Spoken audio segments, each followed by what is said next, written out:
हरि नारायण नारायण हरि हरि हरि ओम नमो नारायण ओम नमो नारायण। आज सुनेंगे उत्पन्ना एकादशी व्रत कथा। तो एक बार बोलिए प्रेम से विष्णु भगवान की जय, लक्ष्मी माता की जय, उत्पन्ना एकादशी माता की जय। धर्मराज युधिष्ठिर कहने लगे कि हे महाभाग, मैंने कार्तिक शुक्ल एकादशी अर्थात परबोधनी एकादशी का सविस्तार वर्णन सुना। अब आप कृपा करके मुझे मार्गशीर्ष माह के कृष्ण पक्ष की एकादशी के विषय में भी बतलाइए।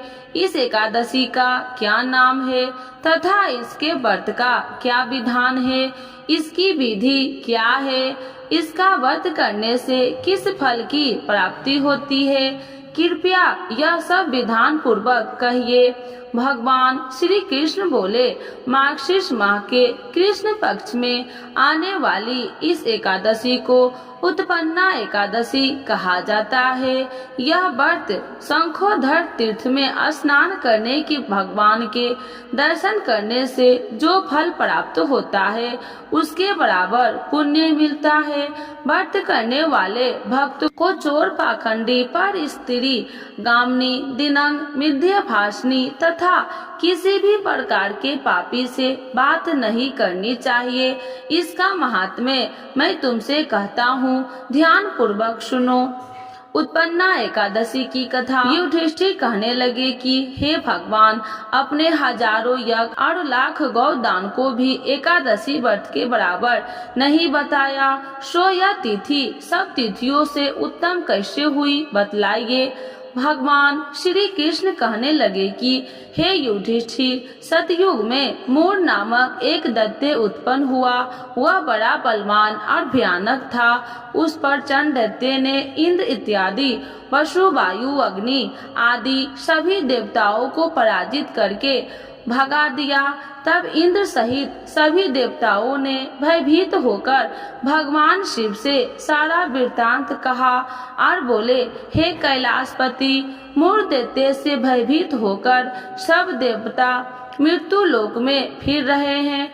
तब भगवान शिव ने कहा, हे देवताओं, तीनों लोकों के स्वामी, भक्तों के दुख का नाश करने वाले भगवान विष्णु की शरण में जाओ, वे ही तुम्हारे दुखों को दूर कर सकते हैं। शिव जी के ऐसे वचन सुनकर सभी देवता क्षीर सागर में पहुँचे। वहाँ भगवान को शयन करते देख हाथ जोड़कर उनकी स्तुति करने लगे कि हे देवताओं, द्वार स्तुति करने योग्य प्रभु, आपको बारंबार नमस्कार है। हे देवताओं की रक्षा करने वाले मधुसूदन, आपको नमस्कार है। आप हमारी रक्षा करें। दैत्य से भयभीत होकर हम सब आपकी शरण में आए हैं। आप इस संसार के कर्ता, माता पिता, उत्पत्ति और पालन करता और संहार करने वाले हैं। सबको शांति प्रदान करने वाले हैं। आकाश और पाताल भी आप ही हैं। सबके पितामह ब्रह्मा, सूर्य, चंद्र, अग्नि, सामग्री, होम आहुति, मंत्र, तंत्र, जप, यज्ञमान, यज्ञ कर्म करता, भोक्ता भी आप ही हैं। आप सर्वव्यापक हैं। आपके सिवा तीनों लोकों में चर तथा अचर कुछ भी नहीं है।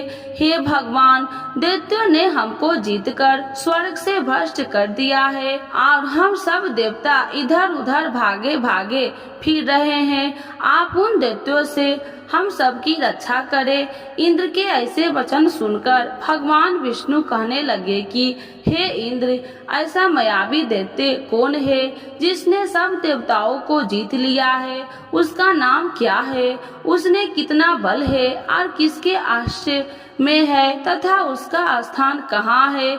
यह सब मुझसे कहो। भगवान के ऐसे वचन सुनकर इंद्र बोले, भगवान, प्राचीन समय में एक नारी जंग नामक राक्षस था। उसके महापराक्रमी और लोक विख्यात मूढ़ नामक एक पुत्र हुआ।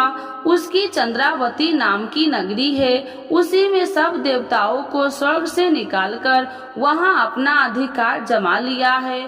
उसने इंद्र, अग्नि, वरुण, यम, वायु, इस चंद्रमा ने त्रेता आदि सबके स्थान पर अधिकार कर लिया है। सूर्य बनकर स्वयं ही प्रकाश करता है, स्वयं ही मेघ बना बैठा है और सबसे अजय है। हे असुर निकंदन, उस दुष्टों को मारकर देवताओं को अजय बनाइए। यह वचन सुनकर भगवान ने कहा, हे देवताओं, मैं शीघ्र ही उसका संहार करूंगा। तुम चंद्रावती नगरी जाओ। इस प्रकार कहकर भगवान सहित सभी देवताओं ने चंद्रावती नगरी की ओर प्रस्थान किया।